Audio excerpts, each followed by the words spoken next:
lot of this isn't going to make sense to you, and I'm sorry about that. I'm just going to start at the beginning, with the house.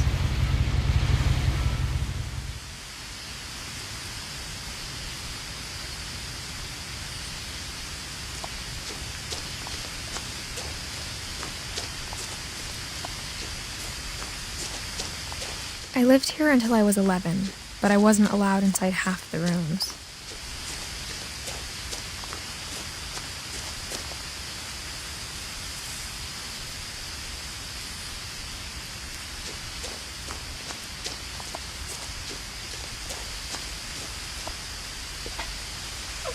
Inside the mailbox were bills from 7 years ago, marked urgent, open immediately.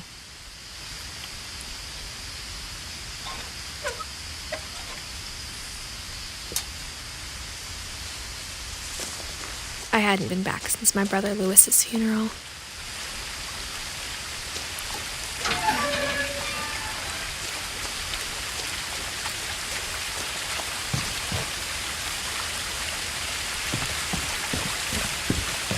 In her will, my mother left me a key, but didn't tell me what it unlocked. Maybe she thought I'd know, or she thought that the mystery would be enough to bring me back.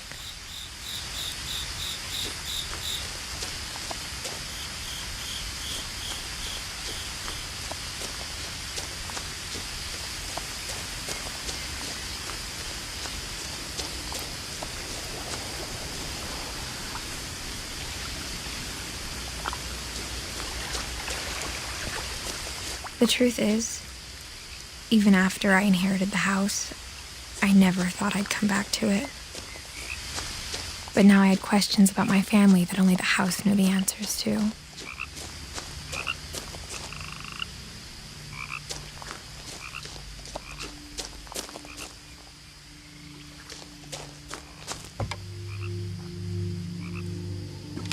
The woods around the house have always been uncomfortably silent, as if they're about to say something but never do.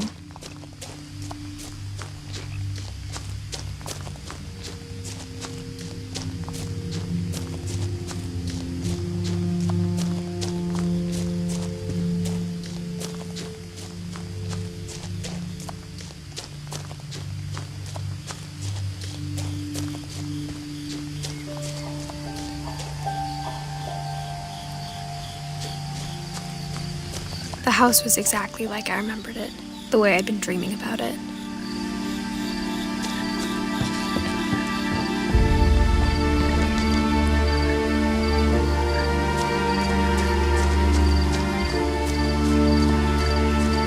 As a child, the house made me uncomfortable in a way I couldn't put into words.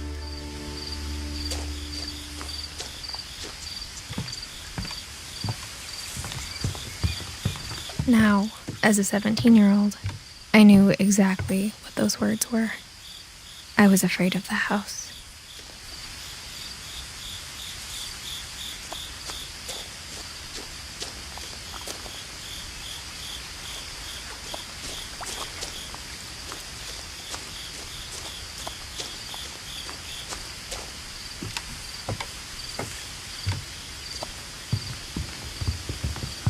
I asked Edith once about the dragon in the pond. She said it had killed her husband. I was 6. It seemed like an odd joke to me even then.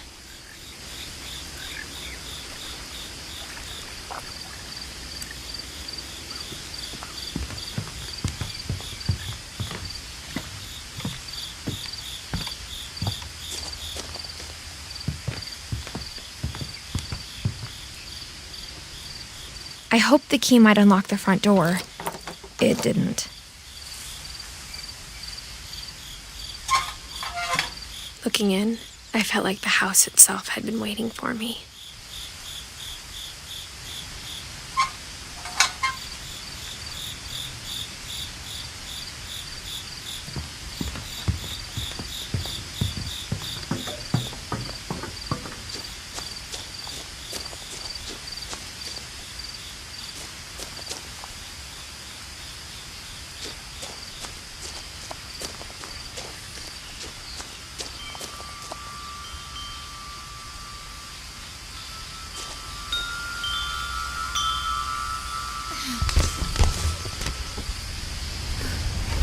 Crawling through the doggy door used to be a lot easier when I was 11.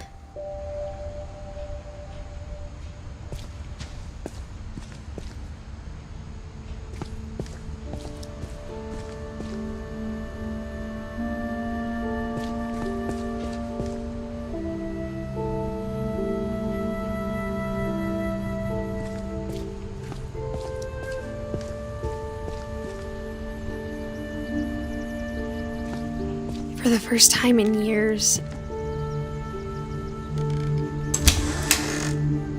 I felt like I was home.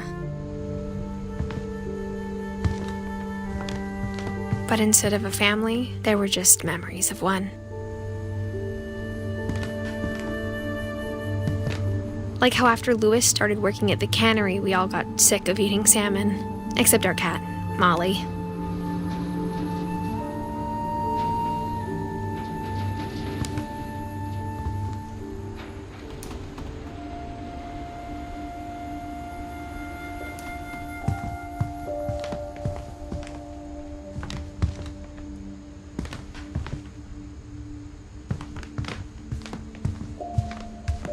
The table was still a wreck from the night we left. It was like a bomb had gone off, killing everyone but sparing the furniture.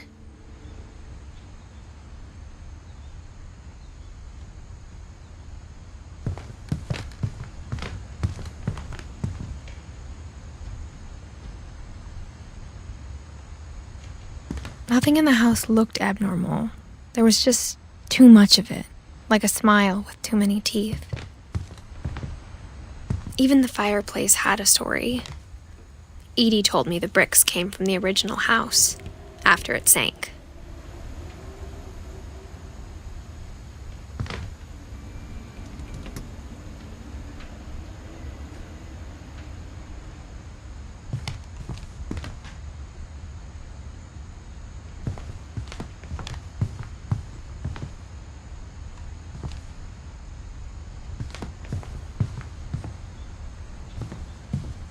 Mom always told me to stay out of the basement, so I wasn't too surprised when the key didn't fit.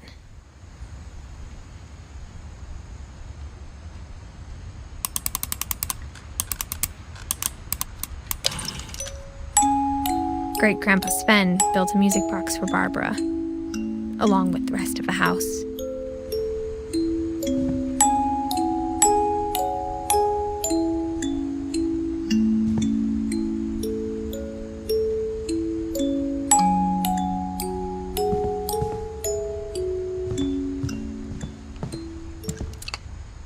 A lot of things got left behind in the whirlwind of that last night. My mom wasn't much of an optimist, but she never stopped believing that my brother Milton was alive.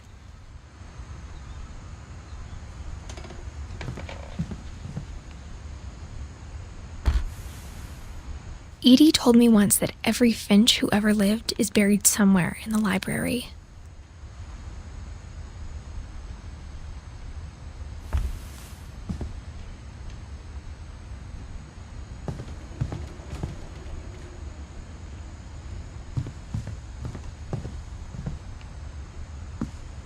After Milton disappeared, Mom sealed up all the bedrooms. Then Edie retaliated and drilled peepholes.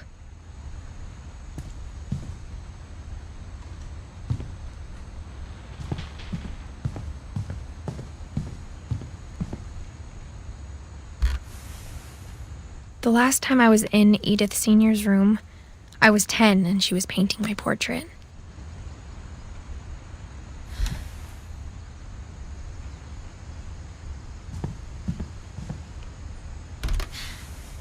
As a kid, I just assumed every house had peepholes and sealed rooms you weren't allowed inside of.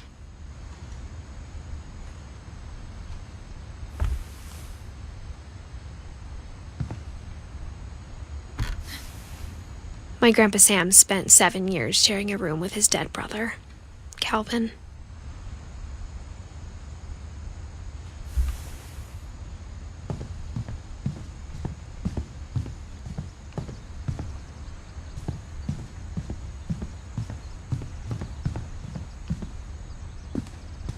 Mom must have locked the third-floor stairs on the night we left.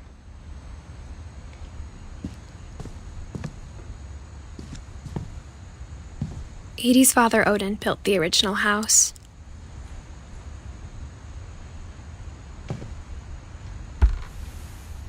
Barbara was a child star for 2 years, until America grew out of it.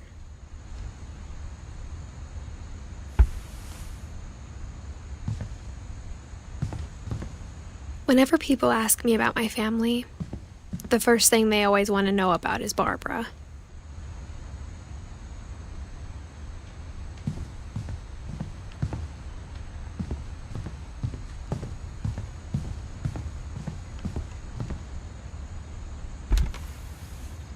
Molly always seemed like a girl I could imagine being friends with, if she hadn't died in 1947.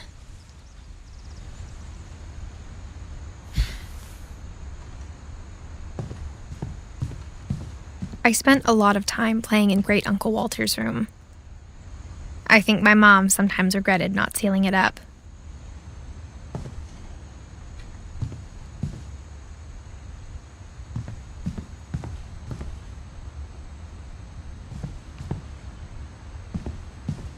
Lewis told me there were secret passages, but I never believed him.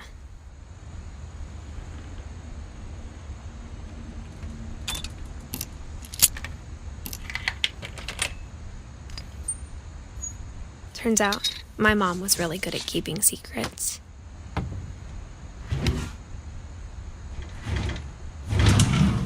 Now it was time to find out what my mom had been afraid of.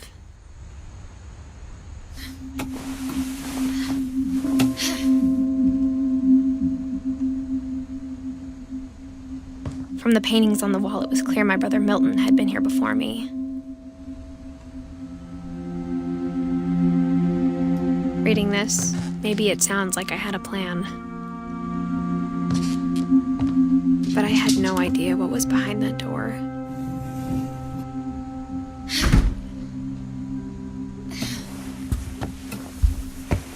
Just like I had no idea where all this was gonna lead.